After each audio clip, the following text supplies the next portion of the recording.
Hi everyone, welcome to my review of Game of Death 2, otherwise known as Tower of Death, released, I think it was released, I believe, in 1981. What I have here is the Hong Kong Legends copy of the film, which was released back in the early 2000s. And what this here is, that this is the Hong Kong cut of the film. So yeah, we'll just be getting this Game of Death 2 today, what I thought of it, what I liked about it, and just my review of the film, really.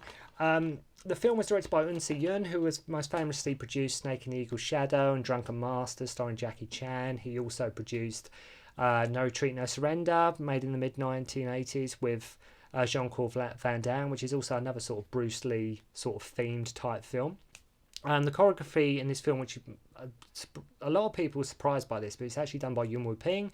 Again, famously for directing Drunken Master, Snake and the Eagle's Shadow, Miracle Fighters, Magnificent Butcher, choreographing The Matrix, Kill Bill, the list goes on and on and on. So Yuen Ping handled the choreography in this film, and it's a sequel to Game of Death. As I say, sometimes it's known as Tower of Death, but we'll call it Game of Death 2 today.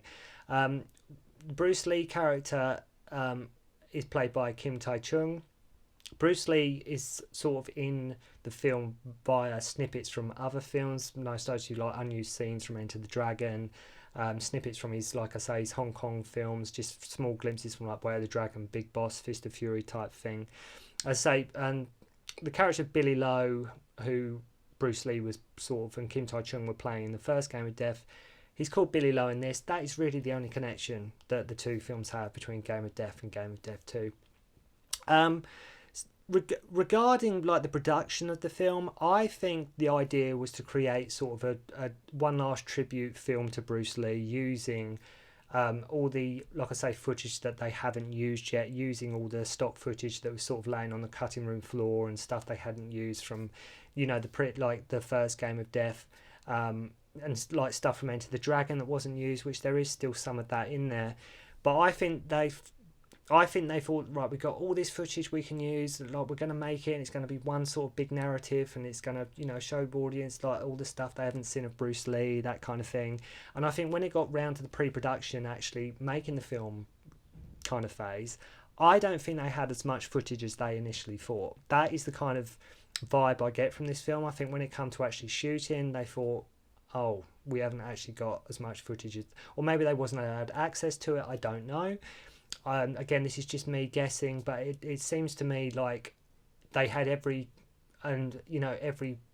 wonderful good intention to make a real fitting, amazing tribute to Bruce Lee, which in many ways it still is.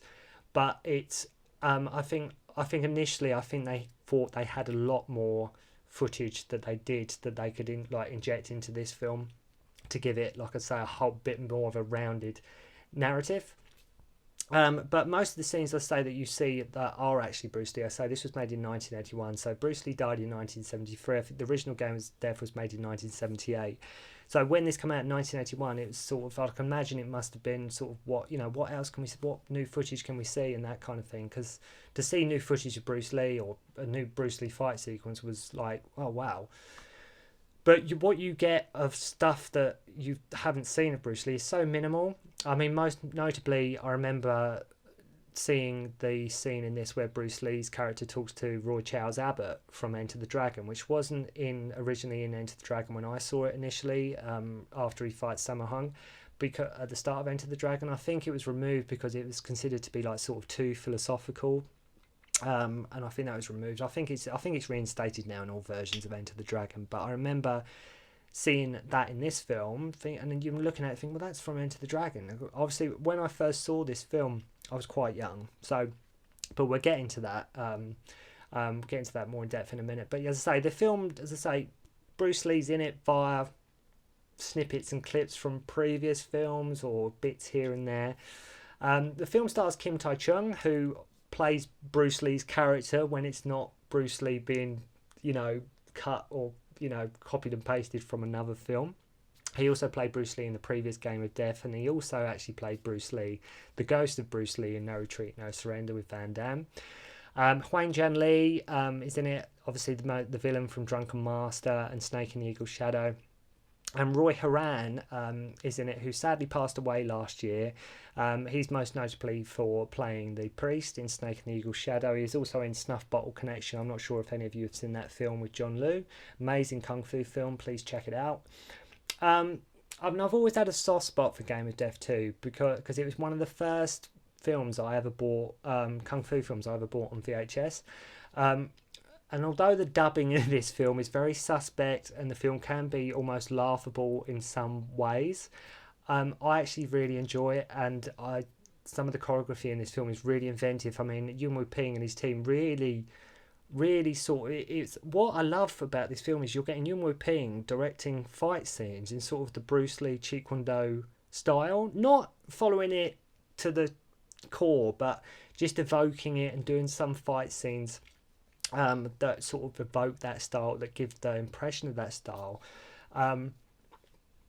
But I've always had a soft spot for it. It's one of the films, because I didn't know a lot about Bruce Lee when I first bought it. Like, yes, I'd seen Enter the Dragon and, like I say, Big Boss and that kind of thing. And I remember seeing it, I thought, oh, Game of Death 2. Like, okay, because I didn't know too much about the history of Bruce Lee at this point. I didn't know a lot about Bruce Lee. As I say, I was only about 10 or 11, and I remember, oh, Game of Death 2, and I picked it up, and it was VHS, and I couldn't, when I was younger, work out, oh, maybe it's, in my little naive state, being the young me, I thought maybe it was a film he made before he got famous, because he sort of, plot spoiler here, they sort of kill him off halfway through. And I'm thinking, oh, maybe it was like a film before he got, like I say, before he hit the big time, that kind of thing. But then I couldn't really work out why he was hardly in it, and you never saw sort of his face straight on, and it was just clips from other films. But now, obviously, getting older, you learn these things. But I'd say I've always had for the soft spot. So the choreography is really good. So particularly the end fight, absolutely amazing. But the Hong Kong cut of the film is actually a bit shorter than the international cut. Now the international cut is the one that I had on VHS back in the day, which included the greenhouse fight scene with Casanova 1, which I think is in all versions of the original Game of Death, I believe. It has more stock footage from Lee's childhood, and it has a longer credit roll at the end. And I think the soundtrack is both different, completely different on both versions. I think it has some similarities, but I think there is definitely some subtle differences here and there with certain scenes and what music is played. As I say, the end fight in this film, to me, like I say, and it's one of them films that not a lot of people sort of acknowledge Game of Death 2. They don't talk about Tower of Death that much. But the end fight scene has some fantastic flips and choreography by Yuen Woo-ping and Kim Tai-chung. And it's worth noting as well in that end fight scene that Yuen Bu of Jackie Chan fame, one of the three brothers obviously, performs quite a number of the flips and the more difficult techniques during that end fight. He also comes up as like a sort of a monk dueling with the bow staff early on in the film. But yeah, so there's some fantastic kung fu in it. I get the impression, like I say, it does work overall as a tribute to Bruce Lee, as well as a good film in its own right. As I say, the dubbing can be a bit, and the plot is, what the hell's going on here. But as I say, being me, and like I say, being one of the first films I saw sort of the kung fu genre, and because when I was younger, you get into kung fu for the first time, you just go to Bruce Lee straight away. It's like, I've got to see the Bruce Lee films. And I remember they had a VHS collection, and it had, like I say, Game of Death 2, Big Boss, Way of the Dragon, Fist of Fury, and there was a documentary called The Legend. And like I say, I thought, well, I've got to own them all, and Game of Death 2, and I remember it said made in 1991, and I'm like, well, Bruce Lee had passed away at that point, like, because again, I was only young. I thought, what's going on here? But if you haven't seen this film, please go check it out. I know the film is ideally not what the producers maybe had in mind when they set out to make it, but in my eyes, it works as a great tribute to Bruce Lee, and a very entertaining film in its own right.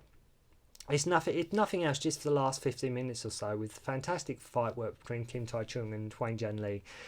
Really amazing, I say, good fight work, and you can tell Roy Horan's just having an absolute blast in this film. He's really enjoying himself, as I say.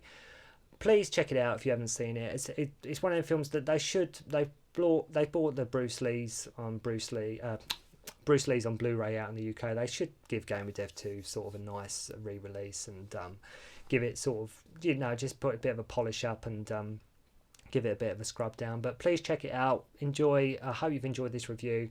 And yeah, go and check out Tower of Death, otherwise known as Game of Death 2.